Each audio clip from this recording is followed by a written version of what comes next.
program is presented by Birch Gold Group, the precious metal IRA specialists.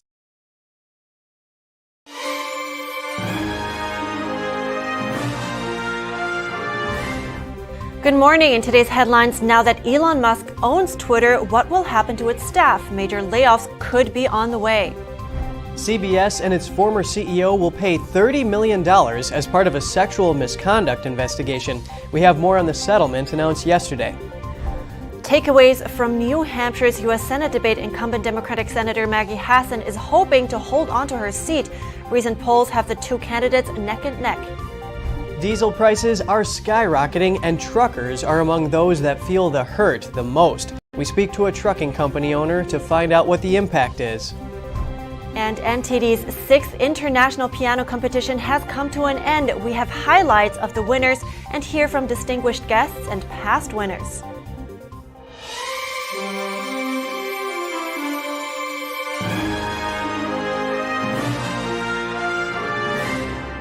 Good morning. Welcome to NTD. I'm Kevin Hogan. Good morning, and I'm Evelyn Lee. It's Thursday today, November 3rd. That is such a big concern, diesel prices being sky high. Evelyn, I'm really looking forward to your interview with the trucking VP because what these trucking companies have to do to offset the high cost of fuel affects us all as consumers.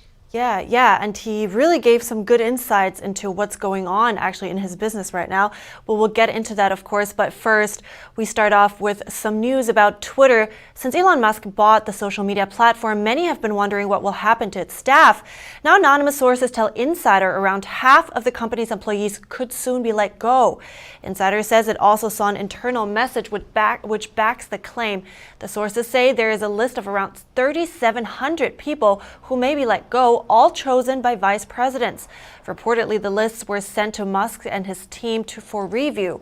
The company currently has around 7,500 employees. And we will know more tomorrow at noon because that's when Twitter may have its first layoffs. Musk fired top executives, including the CEO, when the deal first went through. Musk also mentioned the possible reboot of the Vine app. Vine was really popular back in the day. It's a short video app that's similar to TikTok, but Twitter shut it down a few years ago. And he is making changes to the subscription service and the blue checkmark verification system. Musk says an $8 a month subscription will give priority in replies, mentions, and searches. It will also give paying users the verified badge. Subscribers will be able to post longer audio and video clips and see half as many ads. And CBS and its former CEO, Leslie Moonves, have reached a settlement agreement with the New York Attorney General's office. They will pay $30 million as part of a sexual misconduct investigation. Attorney General Letitia James announced the deal Wednesday. The AG's office says CBS and its executives knew about multiple allegations being made against Moonves and intentionally concealed them. They say at least one executive who knew about the internal investigation sold millions in dollars of stock before the allegations went public, and that it amounts to insider trading. CBS will pay $22 million to shareholders and $6 million to strengthen the reporting and investigating of sexual harassment and assault complaints. Moonves stepped down as CEO in 2018 and has denied the allegations. He must pay $2.5 million to CBS shareholders. We're going to the border. Border Patrol says there has been a nearly 300% increase in illegal immigrants arriving by boat to Florida. In October 2021, there were 14 landings, but in October of this year, there were 54 landings involving 850 migrants. Over recent months, officials have seen a rising number of refugees, primarily Haitians and Cubans, traveling on makeshift boats. Some fleeing communist Cuba were intercepted on their way to Florida, and they say they're fleeing worsening economic and political conditions. After weeks of trying to put a positive spin on America's economy, despite soaring inflation, President Joe Biden turned Wednesday night to a different message. He warned in the final days of midterm election season that democracy itself is under threat due to controversy over elections and political violence. NTD's Daniel Monahan has more. This is not about me. According to former White House Press Secretary Jen Psaki speaking on NBC's Meet the Press, that's a good thing for Democrats. If it is a referendum on the president, they will lose. In his speech delivered from Washington's Union Station, Biden waxed on the deep significance of elections in American life. We don't settle our differences in America with a riot, a mob, or a bullet, or a hammer. However, he also expressed fears about the country's trajectory going forward and made an appeal. We know democracy is at risk. But we also know this. It's within our power, each and every one of us, to preserve our democracy. And I believe we will. Biden saved his strongest words for what he called MAGA Republicans. The extreme MAGA element of the Republican Party, which is a minority of that party, as I said earlier, but is this driving force, is trying to succeed where they failed in 2020, to suppress the right of voters and subvert the electoral system itself. Lieutenant Governor Jeff Duncan of Georgia felt there was a glaring omission in Biden's speech. America is distracted with the economy. And, of all the things he spoke about tonight, he never mentioned the economy. With just 5 days to go to the all-important midterm elections, Biden has a message for voters. You have the power. It's your choice. It's your decision. The fate of the nation, the fate of the soul of America lies where it always does, with the people, in your hands, in your heart, and your ballot. Election polls close next Tuesday. More than 27 million Americans have already cast their ballots. Daniel Monahan, NTD News. New Hampshire U.S. Senate candidates met for a third and final debate on Wednesday. Recent polls have Senator Maggie Hassan and Republican Don Bolduc neck and neck.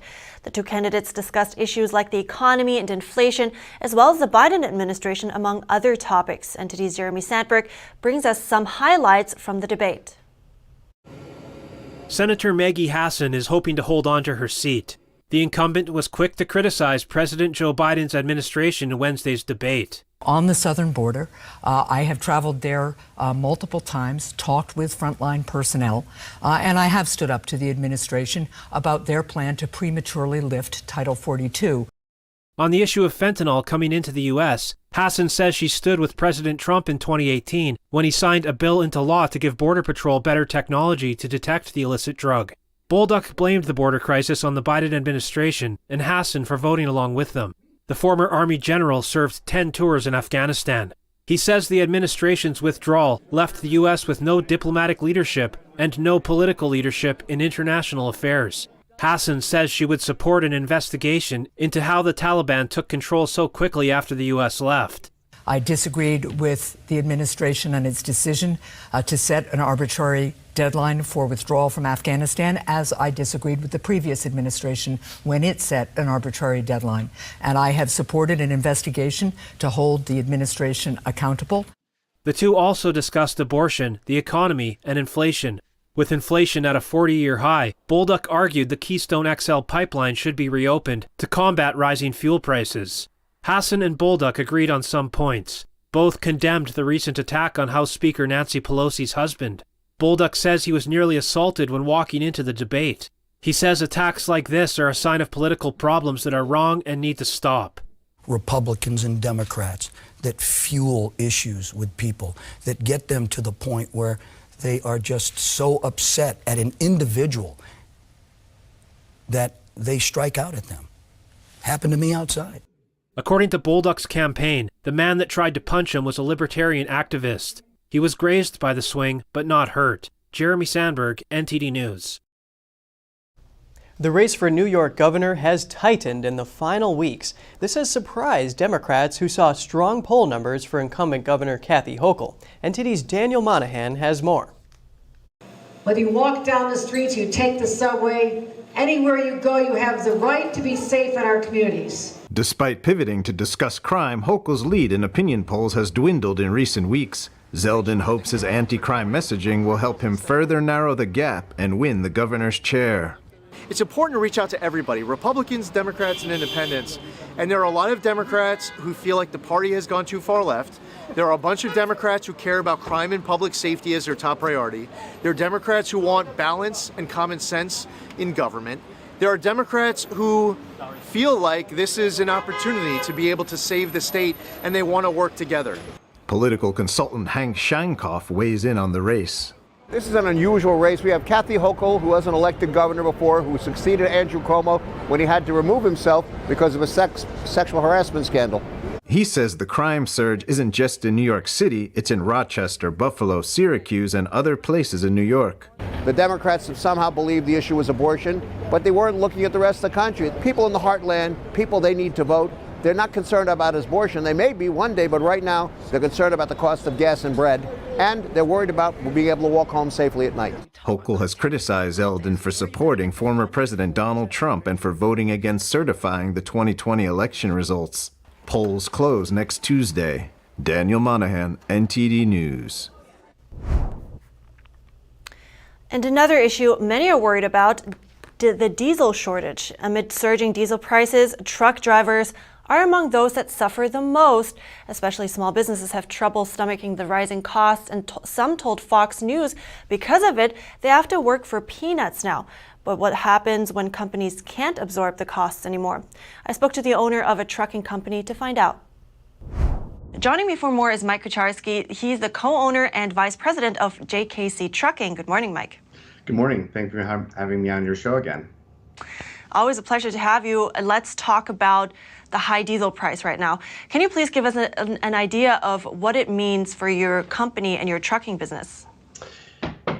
Yeah, so on average, just to give you an idea, we're paying about $5.50 on the road and over $5 at our terminal where we buy in bulk, which we get a discount.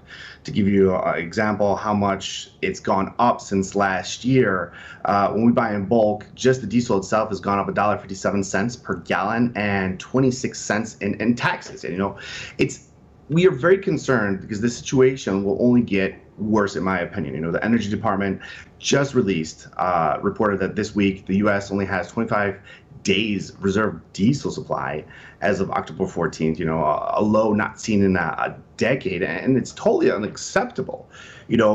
This is concerning because why do we need to release oil reserves to offset costs of fuel? These shortages are going to worsen.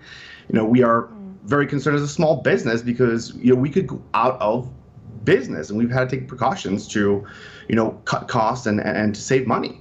Yeah, that sounds serious. I mean, how do you deal with it then? I mean, can you pass on the high costs? How do you lay people off? What can you do to make sure your business survives? We're charging something called a fuel surcharge, which all trucking companies do, but that only catches the cost of the increase in the cost, right? But JKC, we had to cut driver pay to cover our costs. Actually, we lowered it by 5 cents November 1st. And just to give you an idea, during COVID, we increased it 3 times because of volume volatility. The volumes of freight are down. So when the volumes come down, the prices come down. The fuel's up, loads pay less, skyrocketing. We have skyrocketing costs in the trucking industry. Give you an example. We've been trying to buy new trailers for 2 years. We just got pricing to brand new trailers. Brand new trailers are 32% up since previous pricing. We can't afford that. That is just too much money, So we're doing the best we can. Anything that you buy pretty much is moved by truck. 70% of the goods are moved by truck. So all these costs are going to be trickled down to the consumer. We have to charge more to cover our costs, or charge as much as we can to cover our costs. And this is, trickled down to the end user, which is the American people. Yeah, very interesting point. So thank you so much, Mike Kucharski, JKC Trucking. I appreciate it, as always. Thank you, Armin. Coming up, with the rising costs of living, children's sports activities are among the many things parents have to scale back on. We hear from one family about their strife. And should people be allowed to bring American flags into school sporting events? One high school says no, and parents are speaking out. Find out more after the break.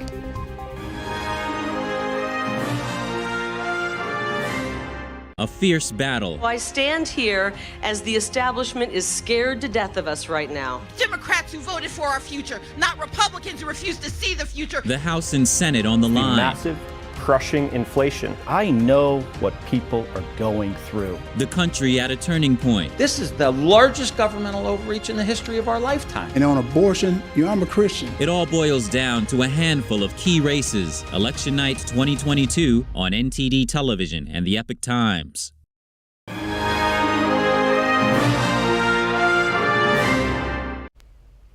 Welcome back. Ohio's Attorney General is suing Dollar General. AG Dave Yost filed a lawsuit against the discount chain after receiving consumer complaints from multiple counties.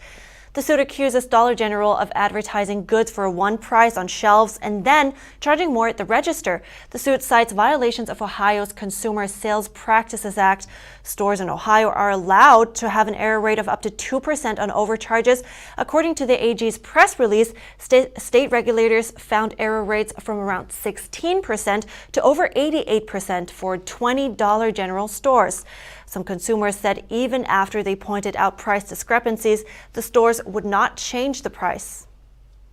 Should American flags be allowed into high school football games? One school says they block the view of the game for attendees. Now parents are speaking out. NTD's Jason Perry has the story. Old Glory, also known as the American flag, is displayed in most sports stadiums throughout the country. But should people be allowed to bring their own American flag to school sporting events? In 2016, according to Greenville News of South Carolina, a student with an American flag was denied entry to the high school football game. The principal said it was because the American flag was previously used to taunt rival Berea High School, which is about 50% Hispanic, as shown on Public High School Review. That principal later reversed his decision. This is not right. This is not okay. I spoke with Michaela Rayner, who said her daughter had a similar thing happen at Corona del Sol High School in Tempe, Arizona. It happened during the school's patriotic-themed football game, in which everyone was encouraged to wear red, white, and blue. They did allow the theme to move forward, but then I started getting text messages and phone calls from not only the students, but parents that they were confiscating the flags. And I said, confiscating the flags, they said, are kids wearing them as capes? Aren't they wearing them around? Like all that kind of stuff. Even handheld flags. They weren't even allowing the handheld flags then. But she said this was not the case for other school districts in their area, as she has 2 students in another school district. They all got to wear American flags to the tune that they even got to wear political figures on their shirts. They got to wear the flags as capes. They got to wear the flags as dresses. They got to run across that field with flags being flown. Those are students in the stands at neighboring high schools and neighboring districts that were allowed that opportunity, and our students were not. Wearing a U.S. flag is a violation of proper flag code, but the school hasn't cited this as a reason. The executive director of community relations for Corona del Sol High School said that she believes there was a small handful of game attendees who tried to bring in full-size flags. This was not allowed because it would obstruct views of the game for other attendees. Smaller flags and other items were allowed in without issue. Jason Perry, NTD News. The cost of living crisis is hitting everywhere. Children's sports activities are no exception. The onslaught of inflation across America this year has added a costly wrinkle to ballparks, swimming pools, and dance studios across America, forcing many parents to scale back and keep costs down. NTD's Costa Jimenez tells us more. Recent studies prior to inflation suggest families spend around $700 a year on kids' sports, the biggest portion being travel and equipment. Since inflation hit, many households had to find creative ways to keep costs down. For families like Rachel Kennedy's, this is proving to be a big challenge. We went from paying, like $30 to like $60, $75 for a glove that he's going to outgrow in a season. Rising gas prices meant the family had to cut back on travel for weekend games and tournaments. Kennedy said she is lucky to have a supportive family, including grandparents who help with the cost of Liam's baseball. But some things had to go. Still, Liam loves baseball, and sitting it out altogether wasn't a real choice. I try to make sure that he understands it's not his responsibility. It's not his fault that we are in this position. This is the way the chips fell and this is what it is. But we're doing everything we can to make sure that he has what he needs to play the game. The annual inflation rate for the 12 months ending in September was 8.2%. At stake is the future of a youth sports industry that generated an estimated $20 billion in 2020. Costa Jimenez, NTD News. Like everything else lately, Thanksgiving is becoming more expensive. Market research firm IRI predicts this year's meal could be about 13.5% more costly than last year. The company compared retail prices for some Thanksgiving foods like turkey and other meat, baking essentials, beverages, and side dishes.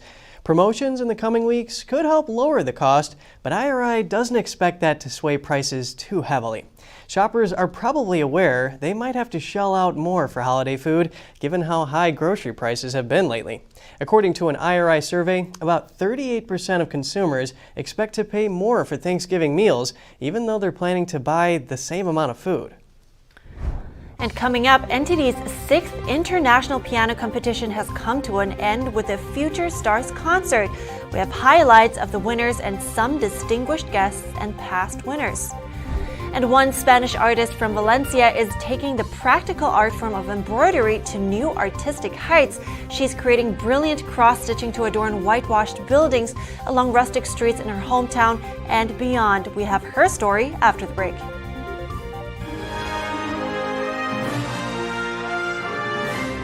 This is Stephen K. Bannon. I urge you to protect your savings from inflation by diversifying into a physical gold IRA from Birch Gold Group. Simply text the word NTD to 989898 and you'll get a free info kit on gold IRAs explaining everything. The lasting beauty of realistic oil painting. Brilliant, expressive, and inspirational. The 6th NTD International Figure Painting Competition. Guided by pure authenticity, beauty, and goodness, invites you to join us on a journey back to traditional art. The Gold Award is $10,000. For more details, please visit oilpainting.ntdtv.com.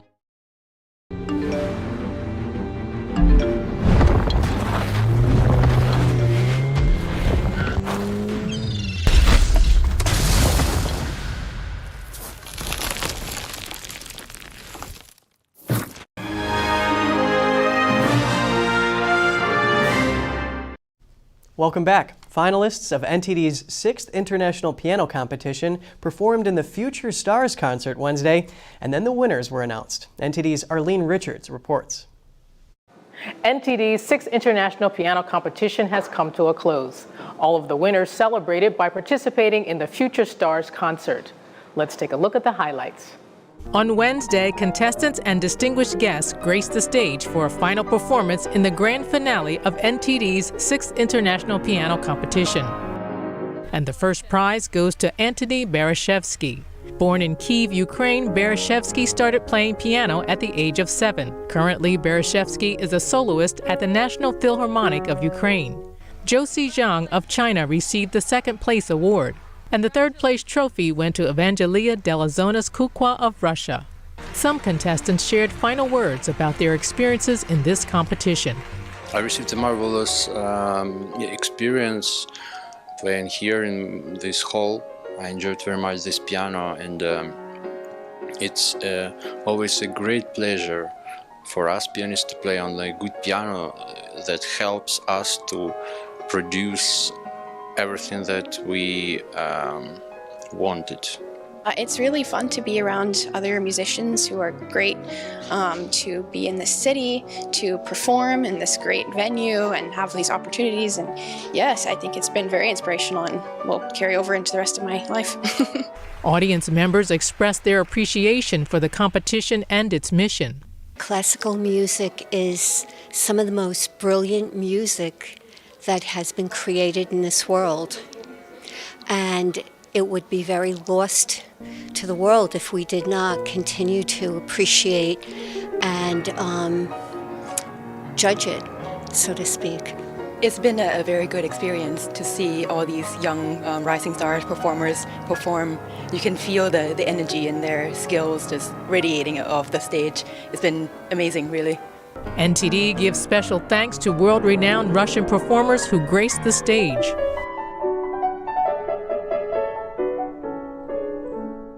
This year's competition was extra special to all of us at NTD, and we hope that all of you enjoyed watching it as much as we enjoyed bringing it to you. Arlene Richards, NTD News, New York. Well, I certainly enjoyed watching it, and it was really, truly amazing. Every single one of them was. Oh, absolutely. I agree. And it must just take so much hard work to produce such beautiful sound. Oh, for sure. But moving on now, the ancient art of embroidery dates back to the dawn of human civilization. It inspired one Spanish artist to brighten up the streets of her hometown as well as other places in the world. Let's take a look. Throughout the ages, grandmothers and mothers have passed down the ancient art of embroidery. Spanish artist Raquel Rodrigo has added a unique twist. She creates brilliant cross-stitching to adorn whitewashed buildings along the rustic streets in her hometown, Valencia, as well as abroad. Rodrigo says she wants to capture the embroidered flowers on cushions, sheets, towels from houses, and bring them to the street, breaking the barrier between public and private. Her materials mainly consist of metal mesh, cotton, velvet, or silk cords. Weaving on metal grid, 1 square yard takes Rodrigo, plus one helper, about 2 days to complete. Once completed, the works are matched and mounted to brick or stucco siding. Her work is also featured in commercial spaces and galleries. Rodrigo learned the art from her mother when she was little. She first debuted her work in Madrid in 2011. Since then, Rodrigo has also started to work in Switzerland and Saudi Arabia. Her aspiration, she says, is to bring light to the feminine art that has dressed homes for many years and throughout the world. I must say, I'm pretty much blown away right now. That's incredible. What a great idea. Oh, I know. And it just brings so much charm to the neighborhood, doesn't it? And you know what, Evelyn? I've never done embroidery, but I have knitted before. I made a half sock using a pegboard loom. It was a very relaxing experience. A man of many talents, huh? Oh, you stop. Oh, you know what? And I even made a rug, actually, as part of a county fair. The Amish had a loom there, and they were allowing us to try our hand at it. And you know, there's just something about those handmade products. They're really durable and comforting. I agree. It really makes a difference. But we have to end it here now, everyone. Remember, you can write us at goodmorning@ntd.com. So shoot us an email if you'd like. Thanks for watching. I'm Evelyn Lee. And I'm Kevin Hogan.